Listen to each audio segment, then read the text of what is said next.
Today we're unboxing the Galaxy S7 Edge from Samsung. This is really exciting. I've been looking forward to getting my hands on the S7 Edge for a long time.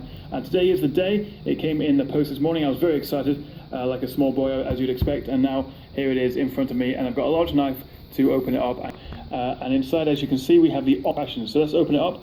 And inside, as you can see, we have the Onyx Black version of the Galaxy S7 Edge. It also comes in silver and gold, but I quite like the black one, I think. But if we start by putting the phone to one side and see what's in the box, if I take the black lid off, inside you'll see there's a little packet full of sort of information guides, and also the SIM card ejector, which also houses the micro SD card, which is great to see the return of. We've also got the plug which supports quick charging. It's the same quick charge 2 which was in the Galaxy S6. It's not the new third generation one, which is supported by the Snapdragon 820, because the Exynos 8890 processor doesn't support it, so Samsung just stayed with the old version. We've also got a USB connector which allows you to easily and quickly transfer your data from your old phone, whether it's a Samsung or whatever, to the new device. Samsung also kindly provides a pair of bundled headphones with the S7, so I'll give those a go a bit later. So the S7 Edge, let's have a look at it. It is a beautiful device.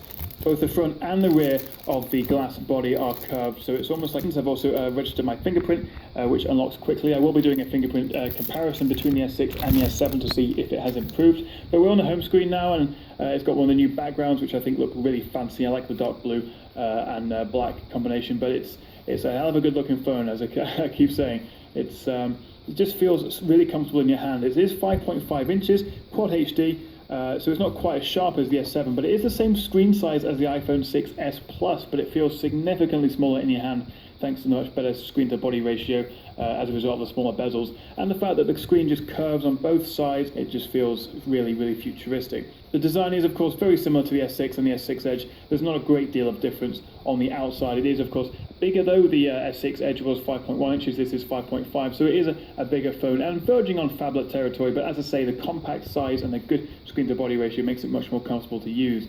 The new 12 megapixel camera also doesn't stick out quite as much out the back. Maybe that's because the Edge is actually a little bit fatter than the S6 Edge, but also maybe they've slimmed it down a bit, but it still sticks out a little bit. It's not quite flush with the device. Now, if I show you guys the S7 Edge next to the Galaxy S7, you'll see the similarities and the differences. The S7 obviously is 5.1 inches still, so it is a bit smaller, but the back is now curved like the back of the S7 Edge. So there is a bit more of a similarity, but of course the front display isn't curved, unlike the S7 Edge.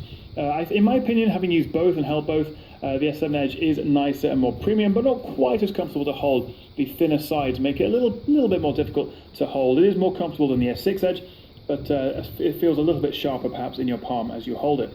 But generally, using the phone, it feels fast, it's responsive. It is, of course, Android 6, along with the Exynos 8890 processor in this UK version. You can also get the Snapdragon 820 in other territories. That comes along with 4 GB of built-in RAM and 32 GB of storage, which is also expandable up to 200 GB by the micro SD card.